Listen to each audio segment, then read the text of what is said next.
सभी साथियों को राम राम नमस्कार। उम्मीद करते हैं सभी साथी बढ़िया होंगे, मस्त होंगे। आप सभी को पता है कि एनटीपीसी 12th लेवल का पेपर जो है 9 सितंबर को यानी कि आज खत्म हो जाएगा। और आज पेपर जब खत्म हो जाएगा तो आंसर की जो है वो कब अपडेट होगी, इसकी पूरी जानकारी मैं आपको यहां पर देने वाला हूं। और साथ ही साथ जो अब पेपर जो आपके आज खत्म हो जाएंगे, इसके बाद जो कट ऑफ है वो उसका समीकरण क्या बन रहा है, कट ऑफ का एनालिसिस क्या होगा। तो ऑल जोन, जितने भी आपके जोन है, उन सभी जोन का एक्सपेक्टेड जो कट ऑफ है वो क्या हो सकता है, ये सारी बातें जानने के लिए इस वीडियो में आप अंत तक बने रहिएगा।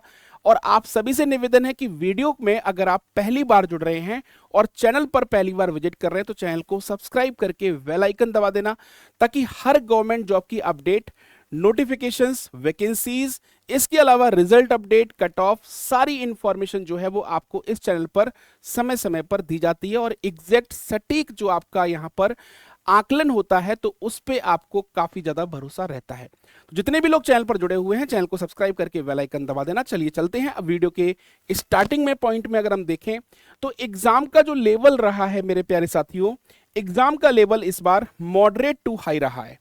स्टार्टिंग में कुछ लेवल्स जो थे वो इजी थे, उसके बाद पेपर का जो लेवल है वो आपका मॉडरेट और फिर हार्ड लेवल भी आया है। सेफ जो अटेम्प्ट की अगर हम बात करें आउट ऑफ 100, तो आउट ऑफ 100 सेफ अटेम्प्ट की बात जो है वो 80 से 85 की बात कह सकते हैं। 80 से 82 हो, 83 हो, 84 हो, 78 79 भी है तो कोई दिक्कत नहीं। बट एक्यूरेसी जो है वो डिपेंड करती है कि आपकी एक्यूरेसी कैसी है। तो सेफ अटेम्प्ट यहां पर 80 85 है, ध्यान रखिएगा। अटेम्प्ट की बात कर रहा हूं, यहां पर मैं कट ऑफ की बात नहीं कर रहा हूं। अटेम्प्ट आप कितने कर रहे हो, इसमें कितने तक गलत हो जाएंगे तो आपका यहां पर सिलेक्शन हो जाएगा। वो चलते हैं हम आगे की तरफ। यहां पर अगर हम बात करें तो ध्यान रखिएगा कि कैटेगरी जो यहां पर है, अलग अलग कैटेगरी है।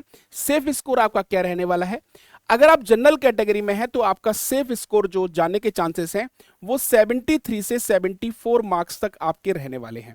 यानी 73 से 74 नंबर या 75 नंबर या 72 नंबर, दो माइनस प्लस अगर आप लेके चल रहे हैं तो बिल्कुल आप यानी कि यहां पर कट ऑफ को क्लियर कर पाएंगे।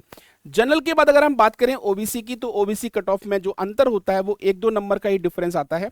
71 से 73 के आसपास अगर आपका यहां पर है तो आप ये मान के चलिए कि आप बिल्कुल सेफ जोन में हैं, यानी कि आप सीबीटी 2 की तैयारी करना शुरू कर दीजिएगा। ओबीसी के बाद अगर हम बात करें एससी की, तो एससी की जो कट ऑफ है इसमें अंतर जो होता है जनरल से एससी के बीच में वो 5 से 7 नंबर का मैक्सिमम अंतर देखने को मिलेगा, क्योंकि आपका जो कंपटीशन है वो काफी हार्ड है। इसी वजह से जो डिफरेंस है वो बहुत ज्यादा नहीं होगा, 5 से 7 नंबर का डिफरेंस देखने को मिल सकता है। 68 नंबर हो, 70 नंबर तक हो, या फिर 67 68 इसके आसपास नंबर हैं तो आप एससी कैंडिडेट सेफ जोन में हैं, यानी कि सीबीटी 2 की तैयारी कर सकते हैं। एसटी की बात करें तो 67 से लेके 69 तक की बात करें, ये कट ऑफ आपका जा सकता है एसटी वालों। अगर 65 के आसपास भी अगर आपके सही बन रहे हैं और एसटी कैटेगरी के हैं तो ये आपका सेफ स्कोर मान सकते हैं। अब हम बात करते हैं ईडब्ल्यूएस। ईडब्ल्यूएस की कैटेगरी जो है 70 से 72 नंबर अगर आपके बन रहे हैं तो आप बिल्कुल यानी कि सेफ जोन में है, आप सिलेक्शन के हकदार हैं। अब आंसर की कब अपडेट होगी ये ध्यान रखिएगा, तो ये इसका स्क्रीनशॉट ले लेना। इसका अगर आपका स्कोर ये बन रहा है, आंसर की आने के बाद 1-2 नंबर इसमें फेरबदल हो सकता है, इस बात से मैं बिल्कुल डिनाई नहीं कर रहा हूं। और साथ ही साथ इसमें वैसे भी 2 प्लस माइनस अगर आपका है अभी ऑलरेडी आंसर की आने से पहले तो बिल्कुल सेफ जोन में है, यानी कि बिल्कुल आपको टेंशन लेने की जरूरत नहीं है। अब हम बात करें कि आंसर की मोस्ट ऑफ द टाइम जो है बेटा, जो आंसर की है वो मोस्ट ऑफ द टाइम जो होती है वो 1 वीक के अंदर आपकी आ जाती है। यानी कि अब आपका 9 तारीख को पेपर खत्म हुआ, 9 सितंबर को जो पेपर है वो आपका एंड हो गया। अब ये मान के चलिए कि आने वाले 16 से 17 तारीख तक, 16 से 17 तारीख तक आपकी आंसर की जो है वो आपको देखने को मिल जाएगी। यानी कि कम से कम आपको आंसर की जो है वो 1 वीक के अंदर देखने को मिलती है। तो 9 में अगर हम, ये मैक्सिमम टाइम है, ये नहीं कि मैं 16-17 की बात कर रहा हूं, 16-17 को ही आएगा। मैक्सिमम यहां पर आंसर की आपको देखने को मिल जाएगी। ये चाहे तो आंसर की आज शाम को ही या कल भी अपडेट कर सकते हैं, क्योंकि आंसर की ऑलरेडी पहले से बनी हुई होती है, केवल आपको साइट पे पब्लिक करनी होती है। तो पब्लिश करने के लिए चाहे तो वो कल भी कर सकते हैं, परसों भी कर सकते हैं, लेकिन मैक्सिमम 1 वीक के अंदर आपकी आंसर की जो है वो आ जाएगी। उसके बाद आपके अगर कोई भी क्वेश्चंस जो हैं वो आपके सही गलत में अगर कहीं भी आ रहा है, आपका जो यहां पर कितने क्वेश्चंस गलत हैं और आप उस पर आपत्ति दर्ज करा सकते हैं, वो आपत्ति दर्ज कराने का टाइम दिया जाएगा।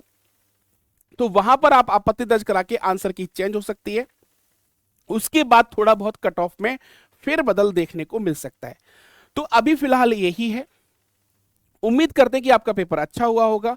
जिन लोगों का पेपर अच्छा नहीं हुआ है, जिनको लग रहा है कि इस बार सीबीटी 1 हमारा क्लियर नहीं होगा एनटीपीसी का, तो अब वो एनटीपीसी ग्रुप डी के एग्जाम के लिए जुड़ जाएं, क्योंकि एनटीपीसी ग्रुप डी की जो क्लासेस हैं वो आज शाम से आपकी यहां पर शुरू हो जाएंगी। तो एनटीपीसी ग्रुप डी की क्लासेस आप लोग जरूर देखिए, क्योंकि 2 महीने का समय है। इन 2 महीने में एनटीपीसी ग्रुप डी आपको निकालना है, तो पूरी मेहनत के साथ, पूरी जद्दोजहद के साथ आपको मेहनत करनी पड़ेगी और पूरी ताकत झोंक देनी है आपको एनटीपीसी ग्रुप डी के एग्जाम को क्रैक करने के लिए। तो मिलते हैं साथियों नेक्स्ट वीडियो में। तब तक अपना ख्याल रखिए। चैनल पर नए थे, चैनल को सब्सक्राइब कर लीजिएगा। बाकी मिलते हैं आपसे क्लास में। तब तक आपका धन्यवाद। नमस्कार।